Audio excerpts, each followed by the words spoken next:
بدي اعمل اليوم ميك اب لوك للعيد بس ب3 خطوات للعيون وبالبقى على كل الاوتفيتس. بتكونوا مرطبين وجهكم قبل. رح استخدم ماء الورد از برايمر. فاونديشن من كيكو بالدرجة WP15، كونسيلر روزبيري بالدرجة 201، لوز باودر من فلورمار بالدرجة 003، كحلة سودا نمدها على كل الووتر لاين من فوق ومن تحت. فلات برش صغيرة بلاك اي شادو اسود اثبت فوقيها بالاي شادو لحتى ابدا ما تسحل الكحلة تحت العين. رح اعمل سموجينج للون الاسود يعني يكون قريب كتير على العين. برش راوند رح اتأكد انه ما فيها اي لون. رح اخذ هذا اللون البني.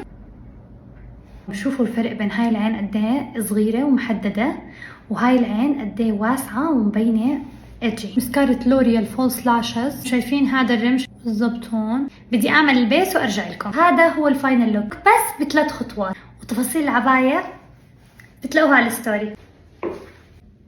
بدي اعمل اليوم ميك اب يلبق على هاي العباية ويكون باللون البترولي. برايمر لتوحيد لون البشرة من ديرمابيلا. فاونديشن سوبر ستاي من ميبيلين بالدرجة 05 لايت بيج. لوريال بالدرجة 226 فانيلا. رح احط نتفة من روزبيري ورح نثبت بلوز باودر من فلورمار رقمها 003. بدي ادفي العين. اول اشي رح استخدم هذا اللون، وبفلات براش نفس اللون اللي حطيته فوق رح اوزعه تحت. اخذت قلم ازرق من جولدن روز ورقمه 421 وحطيته جوا العين وبدي ارسم ايلاينر فيه. لا رح اخذ هذا اللون البترولي ورح ادمج الايلاينر فيه. رح اخذ هذا اللون الشمر البترولي ورح احطه على اللور لاش لاين. رح ارجع اخذ برش صغيره وبنفس اللون اللي اخذته اول مره ورح ادمج الايلاينر. رح اخذ هذا اللون الشمر ووزعه على السنتر بشكل كتير بسيط. رح اروح احط مسكارا واخلص البيس واجي افرجيكم الفاينل لوك. هذا هو الفاينل لوك. طبعا خففت بلشر وهايلايت لانه هاد تعليقكم دائما على الفيديوهات، حبيت يكون الفينش مات. بالنسبه لتفاصيل العبايه رح تكون على الستوري.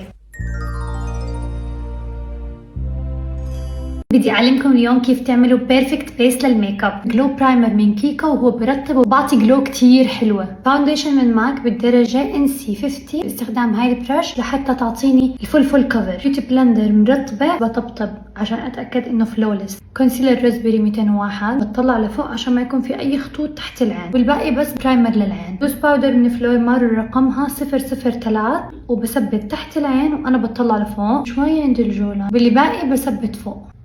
كونتور من NYX. اخذ الكونتور هيك بهذا الشكل وبدي اعمل كراسي خدود مدورة عشان اقدر احدد فيها. سحب نحف. هلا بدنا ننصح فبدنا نعتمد على حركة كرسي الخد. بلاش من روزبيري على نفس الكرسي. احط هون شوي. كل ما قربتوا بتصغروا. احنا رح نقرب ورح نخليه على مستوى خط العين عشان نقصره بالضبط هيك. فرشاي ما عليها ولا شيء. عند مقورد. شفتوا كيف؟ ضوء جد واو.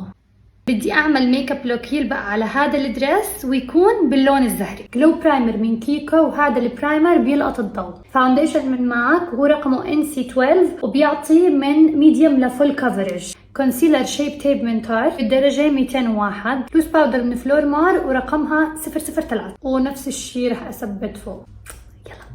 بدي اخذ هذا اللون الزهري وشويه عشان اكسرهم مع بعض. ندفي كل المنطقه. بفلات برش بدي اوزع على الجفن السفلي. اللون البني والاسود وبدي اسحب العين.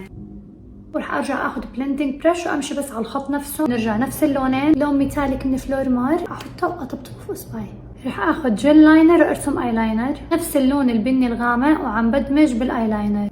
البرش فاضيه بدمج بفلات برش وعند بدايه العين. اخذت جل لاين ارسم مدمع العين.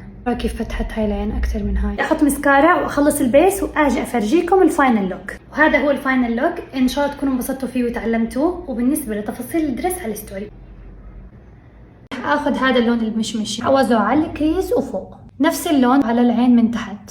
جل لاينر من لوريال وبدي ارسم دبل لاينر.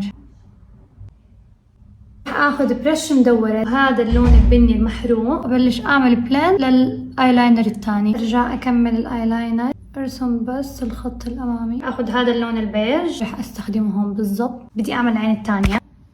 باك مثبت جليتر من NYX. جليتر من NYX. مسكارة فولس لاشز. وهذا هو الفاينل لوك. بدي البس لكم اوتفيت واجيكم. وهيك بيكون كمل اللوك. تفاصيل الاوتفيت رح تكون على الستوري.